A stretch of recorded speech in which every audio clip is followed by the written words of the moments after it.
everyone, it's Kate from Sleep Time Consulting, and I am here today to tell you all about the cot to bed transition. So, I put this up on Facebook and Instagram, and I was really fascinated about how many people told me their stories and were really interested in what to do and the different things that have kind of happened. And it's really varied, and it got me thinking to when my little ones, my kids, I've got two, were little and what we did. And I remember we did wait as long as possible. I think there's a massive urgency sometimes to move kids on to the next stage. You know, it's really exciting first time round, but you suddenly start to realize that something like this actually is not the best thing to rush into. Basically, so I will tell you my thoughts on it briefly. So, to give you my best view, as I always try to share. So, I would say, and I kind of put this in all the information, and I'll be sending this out to my newsletter as well. Do not move them until the latest point possible. Now, that could be different for different people. Um, for me, the average is to start thinking about it. It's about 2.5 years, and there's a big reason for that. And that's because at that age, you can start talking to them about what's happening. They can understand a bit more. You can set out what's happening, what's changing, what your expectations are.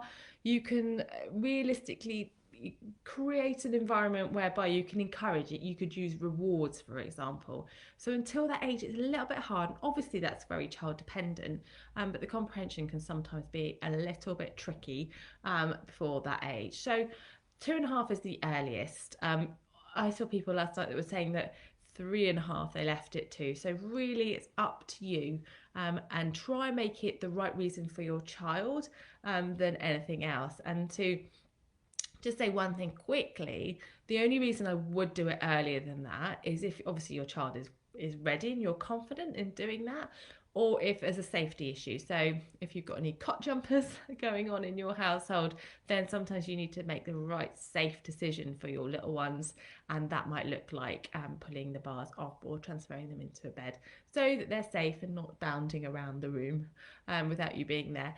But otherwise, I really would keep them there as long as you can. I also wouldn't recommend doing it to solve a sleep issue.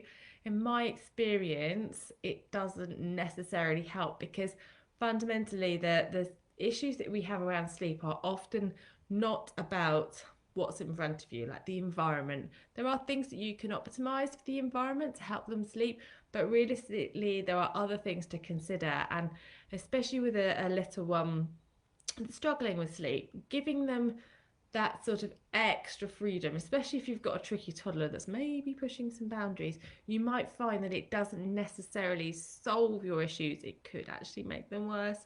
And I have seen stories about that, and I've helped parents with that as well. So it's not as if you've done that and if it's terrible that you can't get back to it, but I would just consider it not being the reason to make that change. I would always consolidate your sleep first and then make that change. So let's think about what to do when you've made that decision to actually take the sides down if you've got a cot bed or transition into a little bed. I would start off by getting everything sorted before you make the change. So choose new bedding, and that can be kind of the most exciting part of it because you don't really want to make a big deal of it when it happens, because otherwise you're kind of perhaps causing them to be overexcited when they don't need to be. So, you know, you're heading into this transition and you've got everything set up. And I would just explain to your little one what's happening, and then go for it. Do your normal bedtime routine. There's no reason to change anything. And then when it comes to bedtime, you can just pop them into bed and tuck them in. You can use something like a bed guard. You've seen these ones that kind of slot in them on side under the mattress and then they fold up and down to help them feel more cozy or to stop them rolling out, or rolled up towels, or you can get kind of like bumper type things that you can put in underneath the sheet.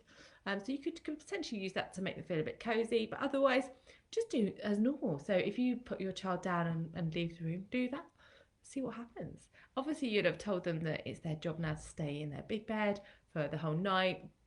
And you can support them through that by potentially looking at something like a grow clock in the room, whereby it changes colour and symbol when it's from night to morning, and tell them they've got to stay in bed until the morning. You could try something along those lines, but really just act out your normal bedtime routine and then see what happens. And I would go at it with the, real optimism. I think often around sleep, people are very pessimistic. So try and be optimistic about this change, and then just see. And if they get up, if they call out, especially the first few nights, it's probably a good idea to sort of go in and support them, and reassure them that it's going to be okay, and actually they can just settle in their own room now.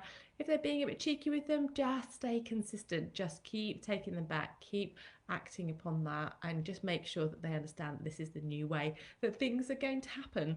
And then hopefully you'll just see that that settles down over time. If you do find they wake in the night, come and find you, then be clear. You want them to stay in the bed all night, and make sure that you're consistent with that message.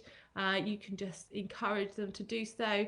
You could think about maybe having a reward for staying in the bed all night, something like a chocolate raisin or a button with breakfast, something like that. Especially when you're making changes, it's good to kind of get them on board with it and help them to understand what you're trying to achieve as well. And so really it's all about that journey of kind of working together, so that you'll have the same aim and you're not kind of fighting against each other.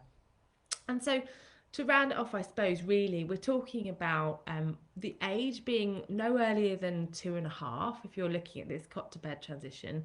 Don't do it to solve the sleep issue. I would address the issue kind of first, because it could make things worse. You can do it earlier if your little one is cot jumping, if they're not safe. Think about that, making sure that they're safe. And then when it comes to it, just roll with it, just go with it, explain to your little one what's happening, support them if they're needed. But hopefully it's just one of those transitions that rides out over a short period of time, and you get back to settled sleep with your little one in a nice comfy bed, and you've moved on from that stage. So I hope that was helpful. Do let me know if you've got any questions, and I'll be back soon with more advice. Take care then. Bye bye.